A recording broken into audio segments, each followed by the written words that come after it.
Hey everyone, it's Michael Zapersky, and welcome back to another episode of the Consulting Success Podcast. I am thrilled to have Tom Searcy joining us.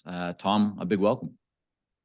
Glad to be here. Good to see you again. Yep, we've known each other, Tom, for many years. It's funny how time flies. I don't know if it's been a decade or 8 years. I have no idea, but it's been a while. It's been a while. I was almost going to say that you've known me since the time that I had hair, but I think that was already in the current state. So Yeah, that's right. But I'm really excited for our conversation. For those of you joining us on YouTube, the YouTube channel, and seeing the video, you notice that Tom and I somehow ended up wearing a very similar blue shirt today. So we're looking like twins or brothers or something in one form or another. But so for those of you that aren't familiar with Tom, although many of you who have been in the consulting success community for a period of time, you've probably heard me talk about Tom or reference maybe some of his past books or work. But Tom is an author, a speaker. He's the founder of Hunt Big Sales. He's a recognized expert in large account sales, and he's helped his clients to land more than $18 billion in new sales with 190 of the Fortune 500 companies. And you've also written for places like Forbes, Inc., CBS, Money Watch, a whole bunch of others. And I thought where we could start today, Tom, is going back to 2005 when you started Hunt Big Sales. So right. Why did you start Hunt Big Sales? I think like a lot of consultants, I was unemployable. I'd already worked at a number of companies. I'd started and run a number of companies. And at that point, I just did not want another boss. And I was tired of making other people rich. I had found somebody I wanted to make rich. That was me. And so I backed into my consulting. I don't think I'm unique in this. I backed into my consulting practice. I was looking to buy a business or start a business, and I wound up with 4 companies that I knew had hired me to do consulting. My wife and I are driving down the road, and I say to her, "Hey, I'm looking at buying a company or starting a company." And she goes, "You've got 4 clients. You're looking to hire a secretary. Honey, I think you have a company." And that was the beginning of doing the work that I do now and have done for almost 18 years. Yeah, it reminds me. I remember many years ago when my wife, at that time, I don't know, girlfriend, or I don't even know if we were engaged, but she said something very similar to me in a different context. But it's the wise words of our better halves or partners. I think also just kind of shows the value of an external advisor, coach, mentor, right. Somebody that can look from the outside in. I mean, that's the value that consultants provide to their clients. Something that was probably so right. obvious to others, but to you at that time, you were just in it. And likewise for me too. I remember I was running 3 different businesses with my cousin and co-founder Sam all at one time. And my wife Rika said, she's like, why don't you just focus on like making one of them amazing? And I was like, that's not a bad idea. So right. Right. Okay, so you've actually kind of touched on the next question I had for you, which is how do you get your first client or clients? So you had 4 people.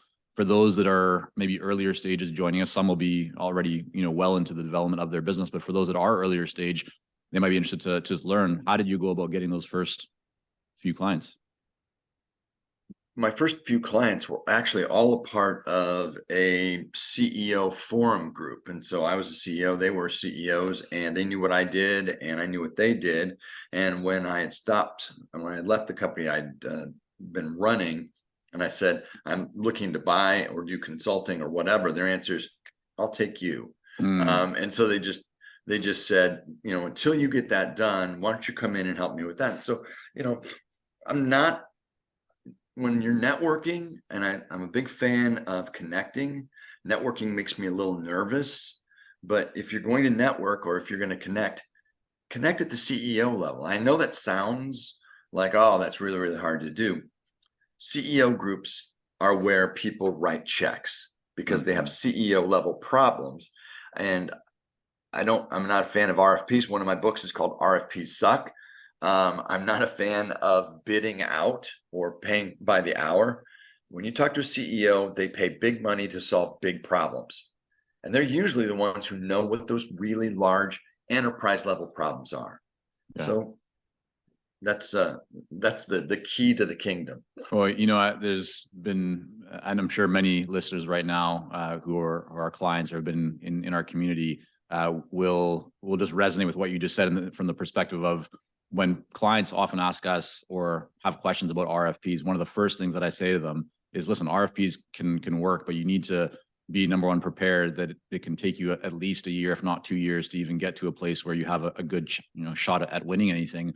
But my first suggestion for you would be to read Tom Searcy's book, RFPs Suck. And the moment that I say that to people, they just kind of laugh, because what a great name for a book, right?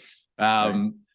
Now, what would you say to somebody who goes, okay, Tom, like, sure, I understand that the CEO and that kind of level is where I need to be, but I'm, maybe they don't view themselves as a CEO, especially if they're a solo consultant. Any suggestions on kind of your experience on how somebody can get themselves into that position where they're surrounding themselves with more CEOs? I think that the level of CEOs moves up as you work with a group of CEOs. Maybe they're very small. Maybe it's a small meeting group and et cetera, and they're trying to develop. You are a CEO. If you're running your own consulting firm, you're a CEO just like they are. Mm-hmm. CEOs have a language. They have a set of issues and problems and concepts. You can learn that if there's only 4 CEOs in a group and all 4 of them only have as many employees as you do. You start to talk about that and you move up in size and scale. The second thing is the issue is always the problem. What is the top problem that you're solving that's a CEO level problem? I always like to talk to people that problem equals price. When someone says to me, how much does it cost? I always say, well, let's talk about what it creates. What's the value that it produces? What is the scale of this? And how fast do you need to get it fixed? Mm-hmm. When we talk about that, then all of a sudden the calculation of what you're doing changes.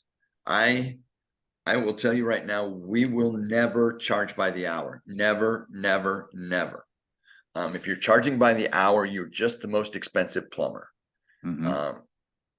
No, don't do it. And I know people are out there, and that's why I hate RFPs. RFPs commoditize you down into a measurement of income, and it standardizes what they consider to be the problem-solving ability. If you can do that, then you can send it out to a bunch of people and we can bid on it.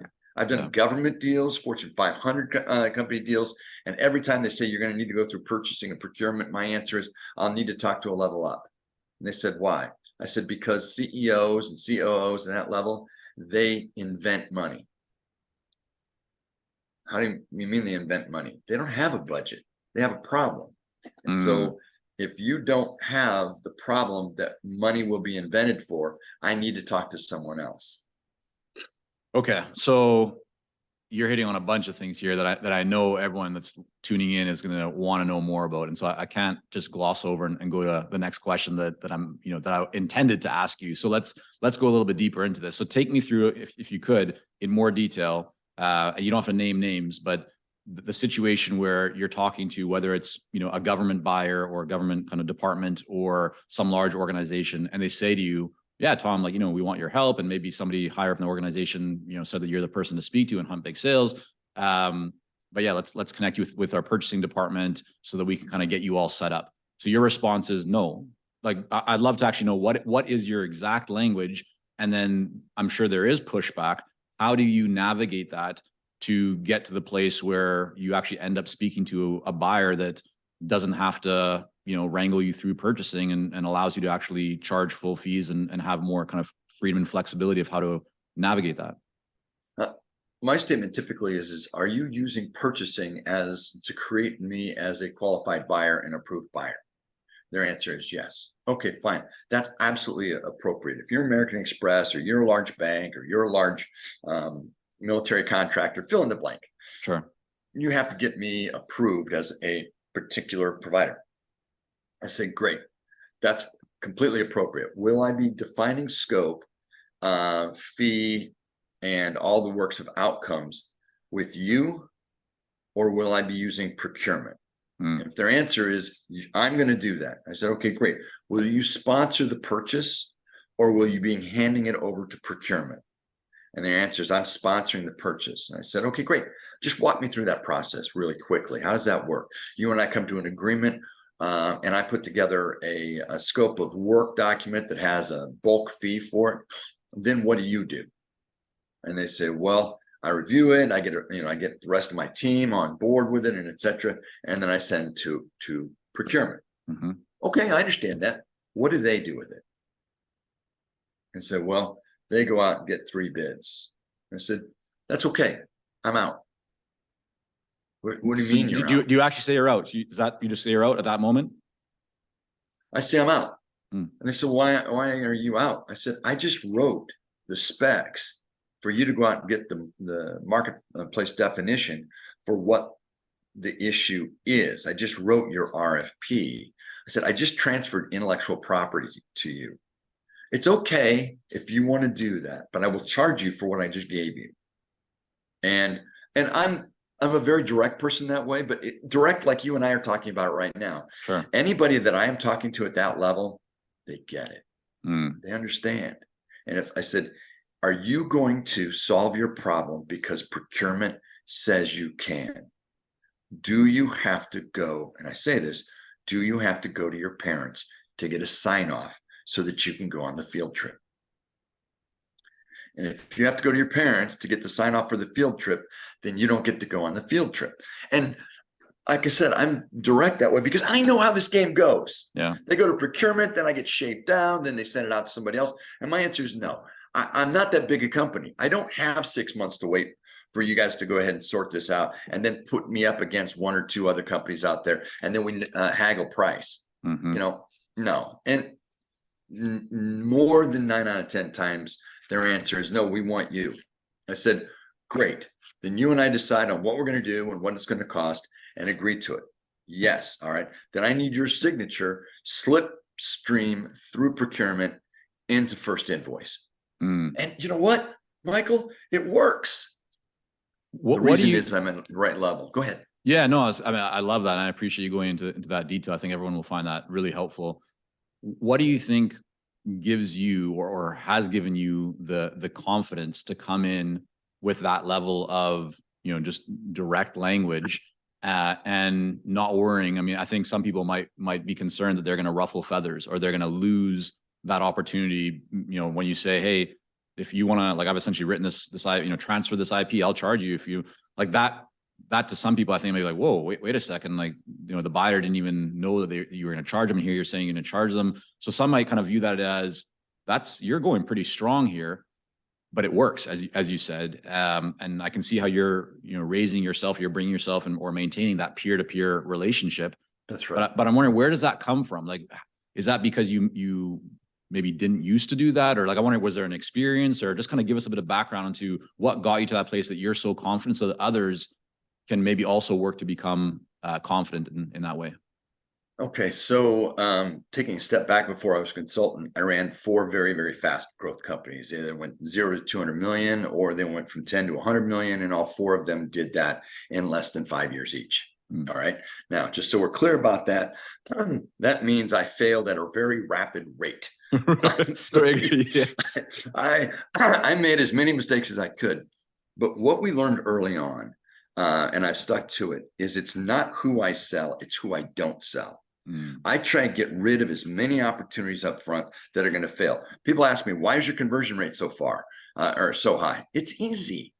I don't sell to people who are going to say no. So all of a sudden it looks I've got this ridiculous conversion rate. No, I don't. I have a ridiculous kill rate of getting rid of bad opportunities. And one of the things I know about opportunities is if I don't own up front the buyer's ability to say yes, I can leave. And I'm not afraid to leave. See, most people look at their funnel and they look at the opportunities, and then they say to themselves, gosh, I need this much money, and this is a great opportunity. If I get my foot in the door, then I'll get to additional projects and et cetera. And my answer is no. You have a big problem. I have a big solution. If you don't know your problem is big enough, then I haven't done a good enough job of working through your problem and understand the negative impact. And it doesn't matter if it's rewriting an HR book. It doesn't matter if it is redesigning some of the CRM work. It doesn't matter if you're working on culture and etc. You have to define, look, here's your problem. Here's the net impact of your problem. And this problem needs to be solved in this period of time. So the only reason you set me out to anybody else is you don't have confidence that I understand and can solve your problem. This is an issue of confidence.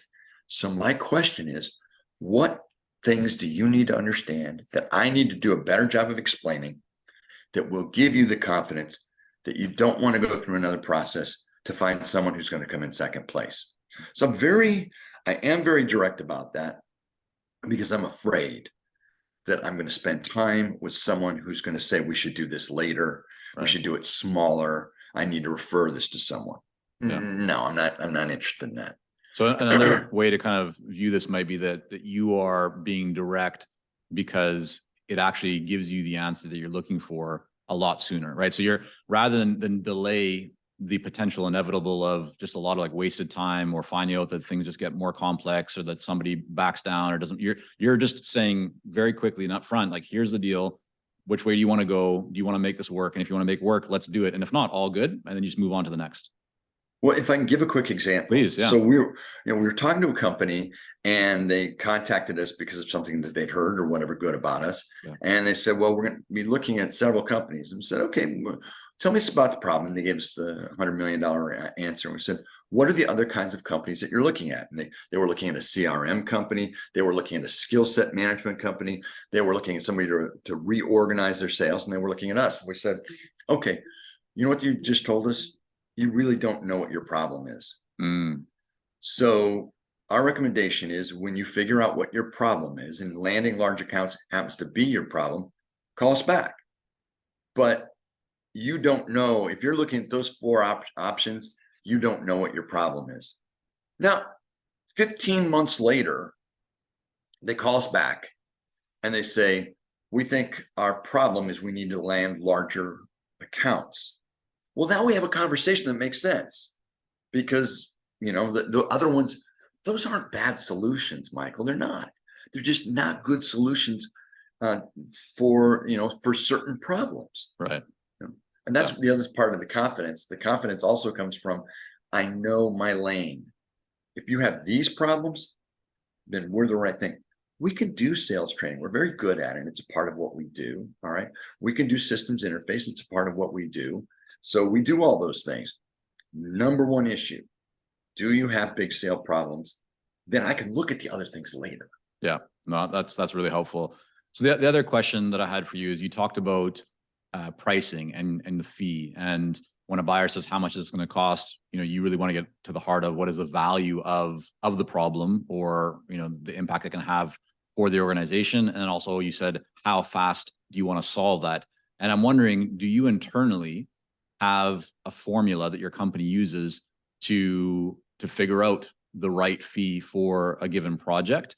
How much of that is art? How much is science? Is there an actual mathematical equation? How do you approach coming up with a fee? That's one of those great questions. All right. So I shouldn't probably be telling you this, but I'm going to tell you anyway. Well, so just so you know, Tommy, it's between us. It's going to be over 60,000 people that will be hearing this. But if whatever you want to share, I'd love to hear it. All right. This is the hard part, because I like you, so I want to give you the answer. So I'm going to give you the answer anyway. I appreciate it. Okay, so issue number one is, we say, what is the problem that you have and what is the net impact as measured over the course of the next 3 years? We always talk about money. If you're redoing culture and etc., and you've got to solve the answer, no, you have to turn that answer into money. And I have talked to so many companies who say, well, it's not like that, it's soft expense and etc. My answer is no. Get help from people that are part of your podcast. But in the end, you need to be able to convert it to money. The second thing is that I need to look at the size of the problem.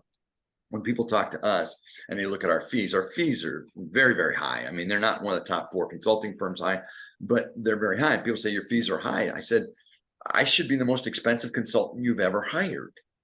And they go, well, why? I said, because I'm solving the biggest problem you've ever had. The issue is the size of the problem equals the price. Now, okay, you're saying, Tom, go behind the curtain and show me how you do this. All right. So if we have to travel, if we have to leave town to go anywhere, it's double whatever our fee is. So whatever we would charge you on cost of goods sold, right? Consultant Sure. fees and etc. If we are doing it by video or whatever, we look at the value of a cost of goods sold. One of the consultants that we contract with, we look at them between $500 and $1,000 an hour of cost of goods sold. Mhm. Now, that's not what they receive. They receive good money, but because one of the things that we do for all of our consultants, we sell the deals. Right. It's our brand, we close them and etc. When we just say to them, look, here's the client you're going to work with, and here's the work you're going to do. And we've been pretty good at that. So we look at the cost of goods sold from our consultant, we look at the cost of sale, then we look at a multiple against that, and then we put in a buffer. Now, the buffer is not pure margin. The buffer is that part that says, you can call me anytime outside of the scope of this contract, and I will be your trusted advisor. Now, okay. All right. So to everybody that I'm talking to right now, the interesting thing is that unlimited access has a huge perceived value and yet a very rare use. Sure. Yeah. So when I say to you, I'm on your side and I want to do this, which by the way, we do, and different clients call us on different things. Some call us a lot, some call us. But when I say, look, this is the scope, we're going to develop this system inside your organization. We're going to train your people on how to use it. We're going to measure and build all the rest of this stuff in. And on your biggest deals, we want to be involved. When that happens, don't worry. I'm here 7 by 24. Right. So that right there. So in answer to your question, I look at the cost of goods sold, right? And then I look at what my cost of sale is, which is pretty significant for anybody who's out there. And Tom, sorry to interrupt. Can you just define for those that are joining, how would you look at and what goes into cost of goods sold and the cost of sale? Just what are the components of each of those? Okay, the raw licensing, if you're licensing materials or you're paying to anybody else, we happen to have our own materials. Right. So we build in that. The cost of whoever's going to deliver that material, cost of the materials themselves, if there's something that needs to be done with that. Obviously, if you have to rent the facility so all that's a part of the cost of goods sold. Cost of sale is commissions that you have to pay, a calculation of time versus conversion rate as far as what it takes to close that.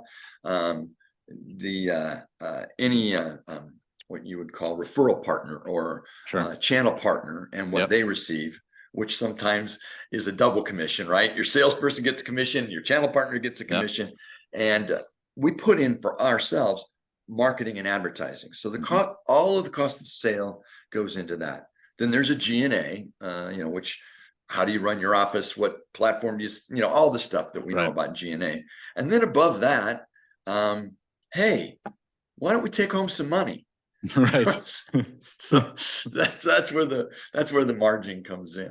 So I don't think that my breaking out that is different than other people's accounting, except we talk to lots of people who they don't use that accounting. Right.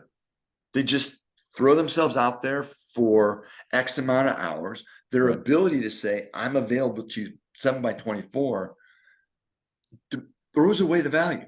Right. When I say I'm on your team, and if you're in the middle, in my case, a big sale and an email comes in and you need to respond to it, call me, send me the email, we'll have the conversation.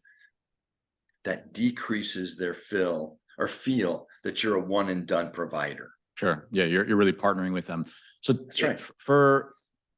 As an example, let's say that a buyer or a new client, the value for them is going to be, landing $50 million in new business per year for the next 3 years. So $150 million in kind of new value, large accounts, however we want to kind of define that.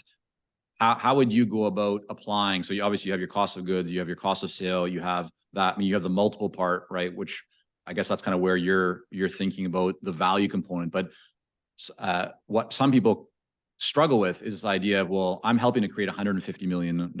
And there's different formulas out there where some people say, you can charge maybe like 10 times the ROI or 5 times the ROI or whatever. But in some cases, that might mean that if you're contributing 150 million in value, that your fee might be 15 million. And to some people, that seems like, well, that's a massive, just a crazy amount. And I've had like Subir Chowdhury, I don't know if I pronounced his name correctly, but he talked on the podcast about landing multi-million-dollar deals and having a lot of confidence around that. But many people don't have that. So how do you think about that? If you were going into the situation where the value for the client is 150 million over 3 years, how would you kind of think about your fee in context to that?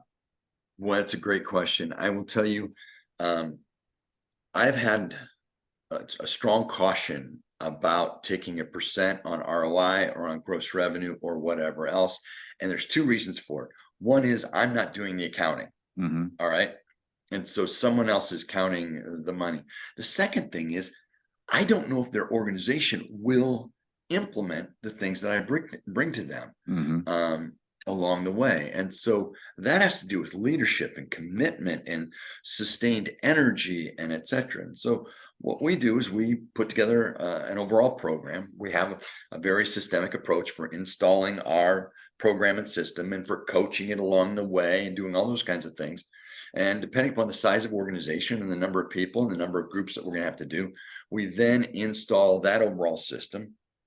Our customers usually come back and say, yeah, and I need something else. And they go, we do not negotiate on price. We'll negotiate on scale, but we won't negotiate on price. Price is price because all you're doing is taking away my margin. All my costs are the same, so we don't haggle. But point being is that you build that out and you have confidence in that. Now, there have been some very generous clients who've given us additional compensation above and beyond because they're grateful for what has happened. But you don't book on that. You figure out all the rest of it along the way. Yeah. I'd love to go ahead and bill on an ROI or percentage revenue and all the rest of those kinds of things. I helped a company close $2 billion contract and helped them close another $1.5 billion. All right. Now, I received good compensation for additional programs over the course of the next 3 years. And I would say it's because they're a publicly traded company, it was a disproportionate amount of compensation, but it allowed them to push it through their purchasing process. So I recognized that the margin differential was to cover that which was not awarded. But it's $2 billion, it's $1.5 billion, $3.5 billion. Shouldn't I be flying a jet? No. The fact of the matter is no. I performed what I said I was going to do. And I knew that I didn't have to count their money to get paid. Now, this is me. This is me. Other people may be very good at that. And if they're good at it, send me an email.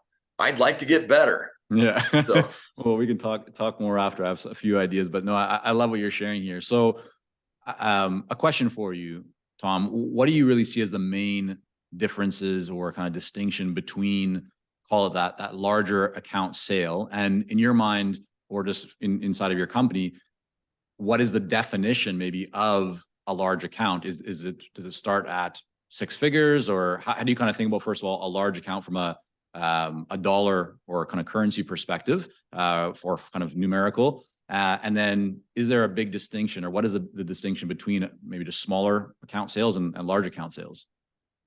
Geez, Michael, do you have any other easy questions like that?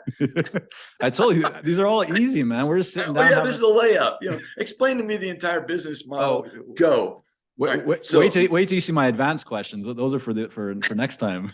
For the next interview. All right. So I'm going to lay this out as completely honest and fast as I can. Please. First thing is our target filter is companies between 10 million and $250 million in annual revenue. Okay. We like to see Davies beat Goliaths. We don't like to see Goliaths stamp on Davids.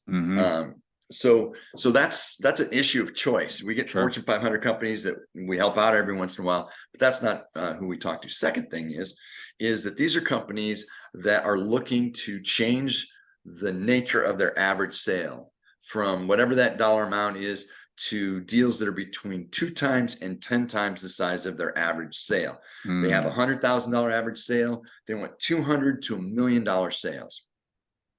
Third thing is that we're looking for people who want to double the speed with which they want to double the size of their company. All right. They need to have at least 1 to 2 big sales already on their books. Big sales have a flavor, and you better like the way they taste. And if you don't, and we're your first one, it's hard because you have to make changes and adjustments along the way. Right. When we work with those companies, because we don't work below $10 million in size and it's double along the way, we're also working with the owner. And when you get up to $250 million, you're working typically with the owner or a very high level manager, CEO that was brought in by the board. And so in that case, we're working on the biggest problems that they have.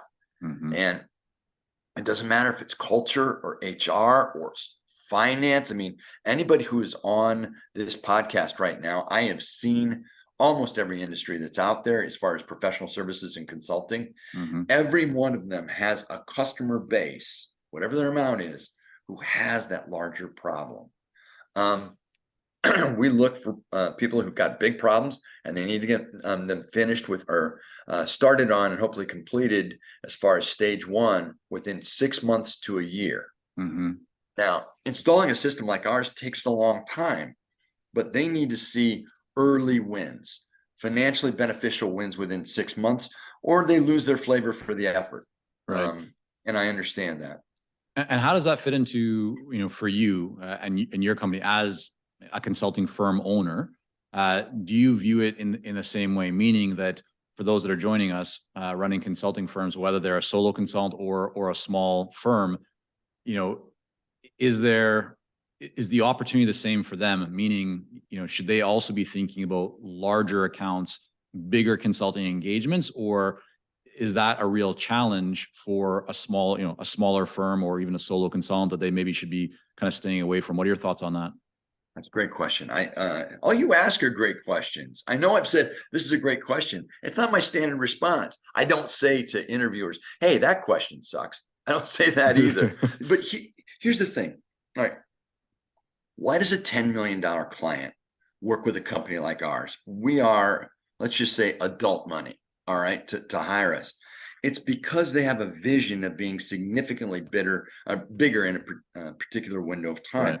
And so they don't look at us as a fee. They look at us as an investment. Yeah. An investment has a clear outcome. And so I would say to anybody who's on it, if you're a solo provider out there, there are people in your market space who have those sizes of problems. If you're a fractional employee, like you're a part-time CFO, I'd be really careful about that. Right. I look at that as dollars per hour, and what you have is you have 3 part-time jobs. Right. That's not really. You're going to run out of capacity very quickly just because of the hours that you can charge. So in your mind, Tom, like what's the difference in selling, call it a $500,000, $500,000 deal or account versus or even a 7-figure deal, compared to a $50,000 deal in your experience? A department head asks their vice president whether or not we can spend this money to solve a little problem. If I go to the CEO and I say, "This is the problem," let's just say it's a fractional CFO. Just give me your typical person. We'll use that. Michael, do you have a typical profile of one of our clients? Or you mean the consultants we work with who their ideal client is? Yeah, one of the folks that's going to listen to this podcast. Is there? Sure. So I mean, yeah, they might be. They'll be the founder of their firm. Maybe they have 3 or 4 or 5 team members. Some will be solo consultants. And let's just say that they're working in manufacturing, and they're working with owners of manufacturing companies, maybe doing 5 to 25 or even 250 million, something along those similar kind of maybe even in size to your ideal clients, but in manufacturing. Let's take that as an example. Perfect. We've had a number of clients that are in that space, and so inside of that, what is the problem? Now, I'll just give you one of them. One of the problems is that this particular organization was on a buy cycle for a platform of a particular kind of machinery. Mhm. And they were stuck in that period of time so that they could go bid on elements that go into there. And so they had to break that cycle. And they were able to look at the equipment and say, you've just created a piece of equipment. You will be paying back on issues of your warranty and et cetera at a rate greater than this. All they did was go look at the equipment and they said, look, this is the stuff that's going to break apart and here's how that's going to go. They put together an analysis that said, this is why it's going to break. They went to the CFO and asked for the opportunity to go meet with the head of engineering. They met with the head of engineering, because you always got to go to the subject matter expert.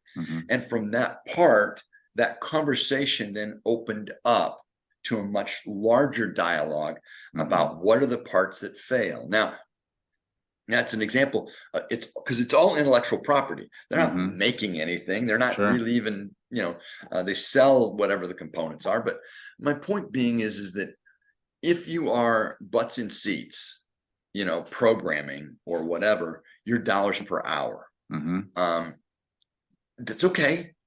You just have to go find a lot of people and you have to manage a lot of people. Maybe you're really good at that, but is it really the problem? Is that really the issue? And Tom, what I think I'm also hearing you say here, just to try and summarize for the benefit of everyone, is that in order to land the larger accounts or just the bigger deals, it's really about being more kind of investigative. It requires kind of more conversations, more looking at what are all the implications, what's at the core of the problem, what's really going on. Because without that, it's very hard to actually identify the true value of that bigger problem. And so then you're just looking at if you're not doing that, you're just focusing on what you see, and the value of solving typically just what you see is typically going to be smaller and not as large. And therefore that's going to be that $50,000 deal, let's just say, as opposed to a $500,000 deal. Would that be accurate? Or? Absolutely. I like to use this. It's probably Game of Thrones was where I may have came up with it, but I like to say information is the coin of the realm in big sales. He or she who has the most information wins. Right. And that's why that investigative process. And I'll tell you right now, you show up at a big buyer and say, hey, I just want to introduce myself and find out a little bit about your business and see what's going on. You are wasting their time. They are going to be aggravated because their answer is, you didn't come in and understand my industry, my competitors, the technology that's going on, the marketplace that I'm operating in. I'm now having to educate you. And if you ask the question, it makes me crazy. Well, if you had a magic wand and you could go ahead and change all that, what would it be? Or what keeps you up at night? Well, exactly. I'd like to welcome you back to the year 2000. What a wonderful set of questions. Those are just so awful, because it says that I don't understand your business. I don't understand your problems or issues. You should at the very least be able to ask relevant questions about, hey, there's legislation coming through in the next 18 months. What's your response going to be about that? Technology has shifted. What are you going to do? What do you think AI is going to do with your ability to accelerate your development? Whatever it is, you have the responsibility to be knowledgeable. And when you come in, to focus your questions to the customer in a way, or the prospect in a way that they say, hey, I can have a dialogue with this person. They really can be valuable to me. And that's a first meeting attitude. Yeah. I mean, so the word that was just really sticking with me throughout this, I talk to clients a lot about, is if you don't go to that level of research or information gathering and understanding, it shows that you don't care. And so I think one just very powerful way to differentiate yourself from all the other emails and LinkedIn messages, everything else that your ideal clients are receiving right now, from people who clearly don't care because they haven't taken any time to really personalize anything or to show that they actually understand you and your situation. So by doing that extra work, not only are you able to demonstrate your knowledge, your expertise, right, your understanding of everything that's going on that's relevant to that ideal client, but you actually show them that you care. That's right. Yeah. That's right. You've invested in them. There's an expression that a friend of mine taught me, and it is, you get sent to whom you sound like. If you sound like a director, that is where you will end up. If you sound like a CEO, that's where you will send up. And the fact is, or end up, and that's what happens because of scale of problem. I'll plug a book, which is our book's coming out. It's called The Secret to Big Sales, and it's using executive language to close bigger sales. Yeah. Why? Because most people don't feel comfortable. They're intimidated a little bit. The bigger the company they're talking to, they're intimidated about talking to that C-suite. Yeah. I don't think big words are what makes that work better. Right. So it's bigger ideas. Yeah. I want to ask you a question that's, I think, very timely for what's going on right now in the world as we're recording this, which is a lot of organizations, and we're hearing this from many different clients and just people that are, you know, in the community here, which is budget cuts, or they're talking to buyers and people are hesitating, they're delaying. And I'm wondering how you are counseling your clients and what you're maybe even just doing in your own company right now, Tom, to deal with some of that, maybe, you know, hesitation or just the real kind of, you know, eagle eye on budgets and just what's happening given the state of the economy and the world right now. Number one, if you're talking to somebody about budgets, you're talking to the wrong level of person. People at the senior level invent money because they're investing it to solve a problem. So budget cuts are something that's managed at a managerial, HR, and CFO level. Problem solving is measured at the C-suite level. And so your issue is you have to talk to the highest level person about what is their highest level problem. And so I don't know if I've. No, you're good. I can still hear you and see you.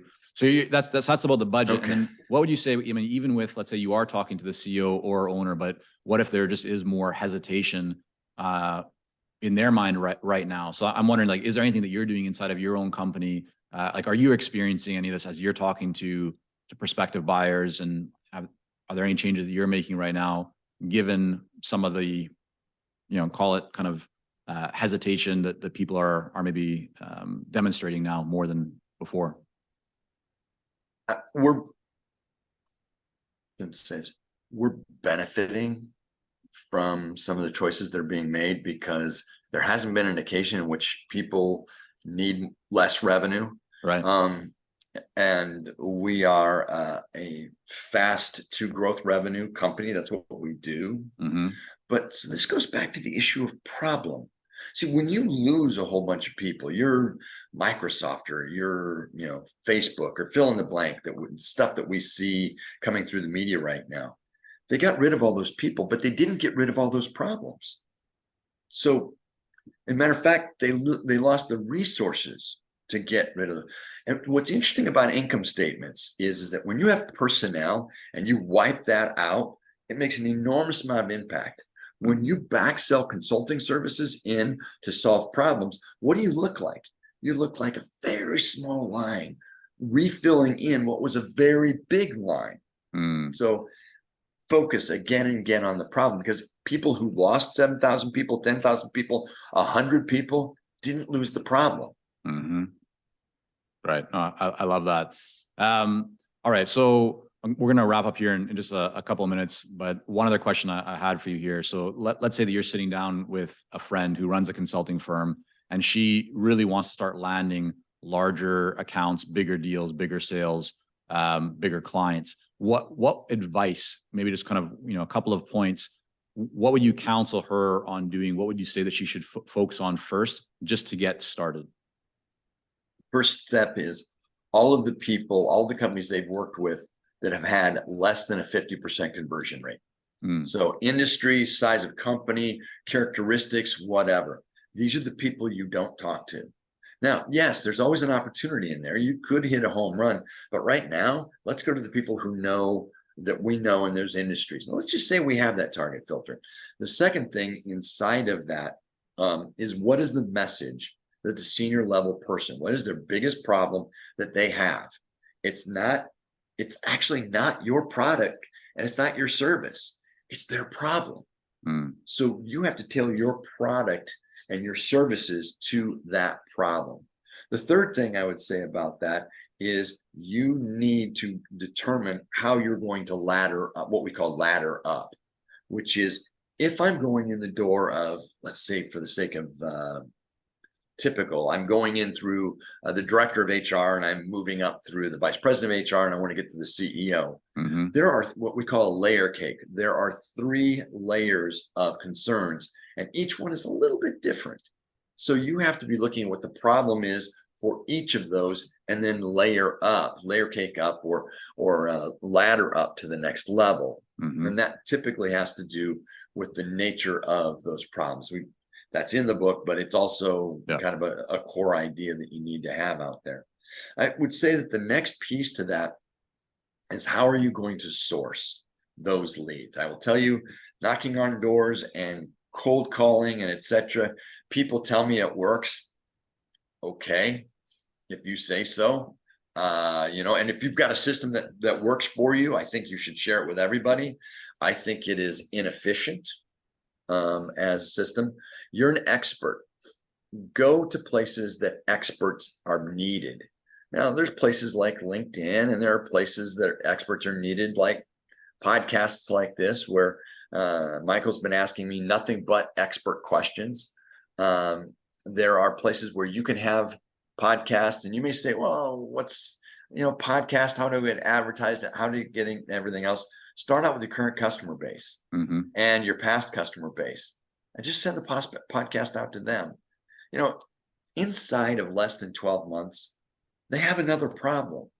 One of the things that I believe is true is that when you sell success to someone and deliver success to problems, your customers or past customers never run out of problems. If you're a trusted advisor, you may reach them out a year later and go, ding, I had an idea. I had something I thought was relatively valuable to you and etc.